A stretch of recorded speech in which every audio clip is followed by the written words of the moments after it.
Alright, hey guys, it's Nigel here, and I imagine a lot of you saw the news earlier that Bray Wyatt passed away. So I actually took a nap, and then when I woke up, I saw the news that Bray Wyatt passed away, and not gonna lie, there's been obviously a lot of wrestler deaths and a lot this year. In fact, Terry Funk just passed away the day before.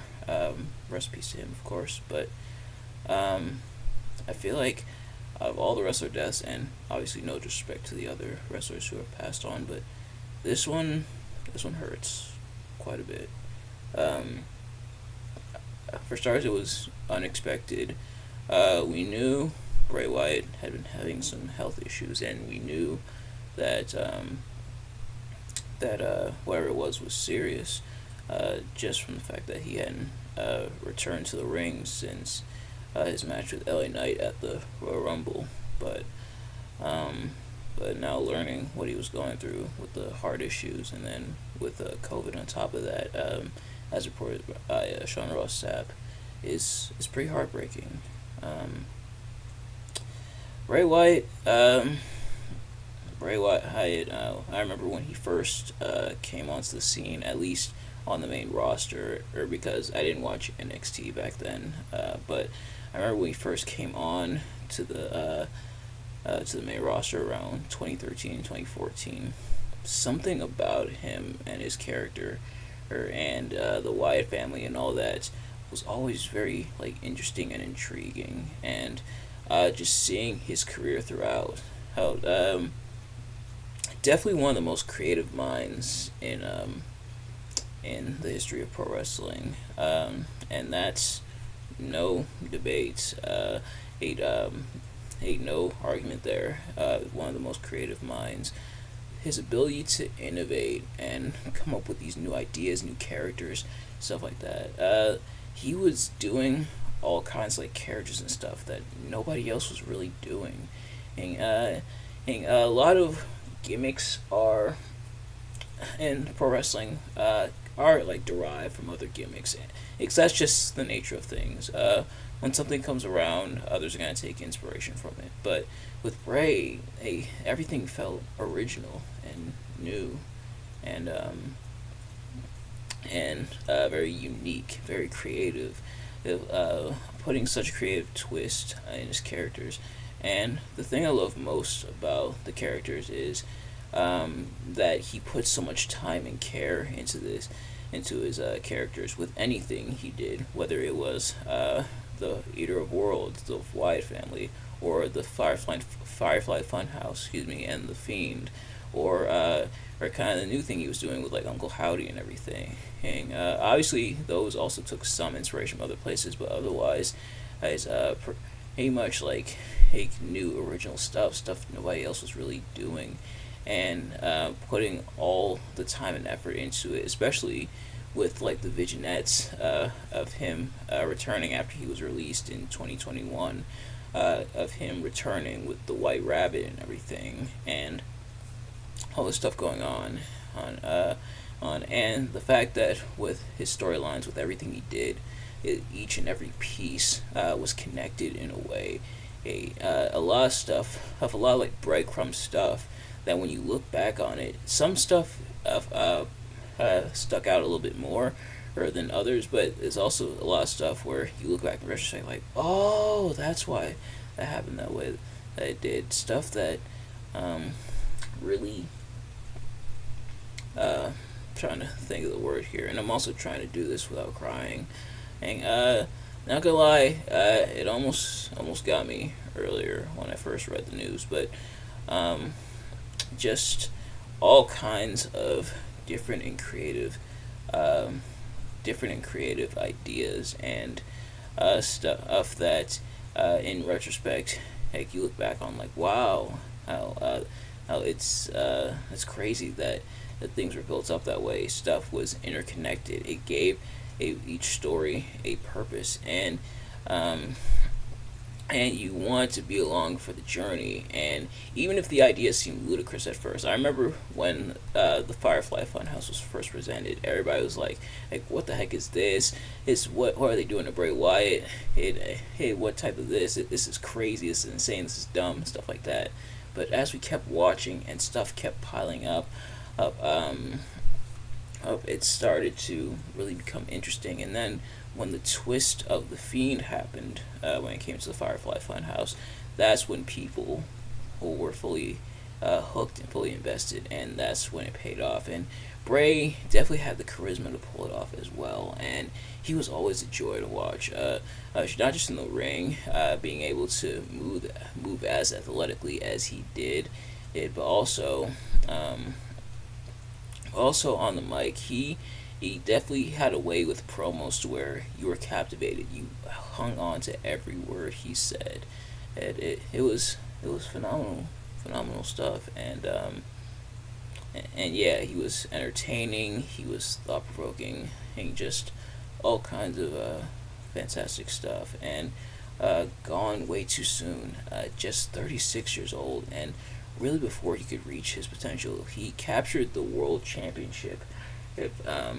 A couple times. He won it back in 2017, and then captured the Universal Championship in 2019, and in 2020, he capturing World Championship gold. But it always felt like there could have been more done with him, and which is unfortunate. That will never truly be realized. But he was always a joy to watch, and I remember having several memories of him. I remember the Fiend's entrance at SummerSlam 2019, and just how insane it was seeing the Fiend make his entrance for the first time, seeing the remix of Bray Wyatt's old theme. Like, it was so, and I'm like getting goosebumps thinking about it. But seeing that entrance, like everybody, like, that was awesome. Like, hey, and then pretty much just squashing Finn Balor.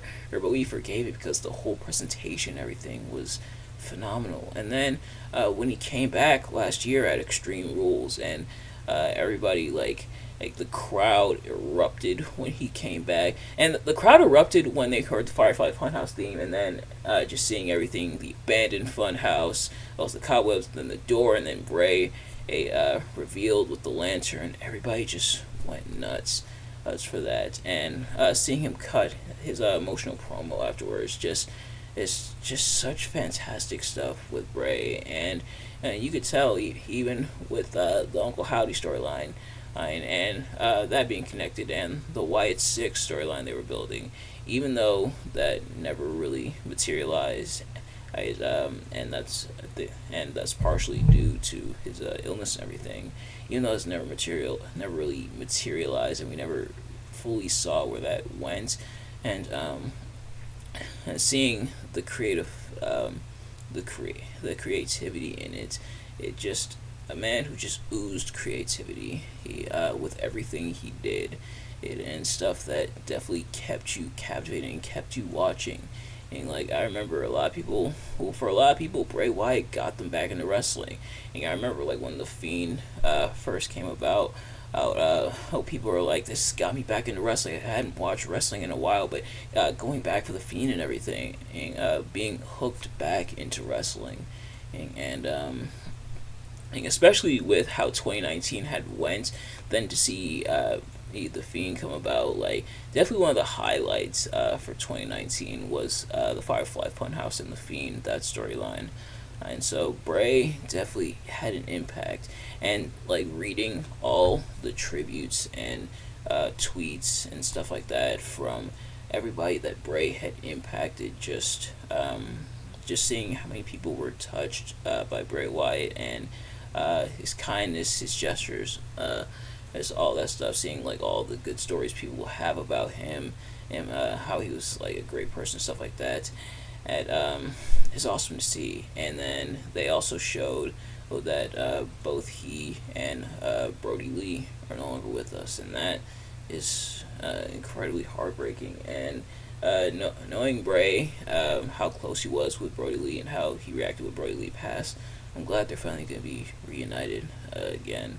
And yeah, but yeah, definitely keeping his friends and family in my thoughts and prayers tonight. Like I said, gone way too soon is was Bray Wyatt, and yeah, again, I'm trying not to cry, but um, just such a profound impact, and seeing not just from fellow wrestlers, but also seeing a lot of fans talk about how they love Bray Wyatt, how they were captivated by him, and how when he finally did capture the WWE Championship, even if the reign didn't pan out the way people wanted it to and the way it really should have, just that moment of him holding the WWE Championship, winning it at Elimination Chamber, was incredible. And a lot of people were happy that he won it. I was one of those people who was begging for the day for Bray to finally get his time in the limelight. And like I said, it didn't really pan out the way it could have and or should have, but still a really awesome, phenomenal moment.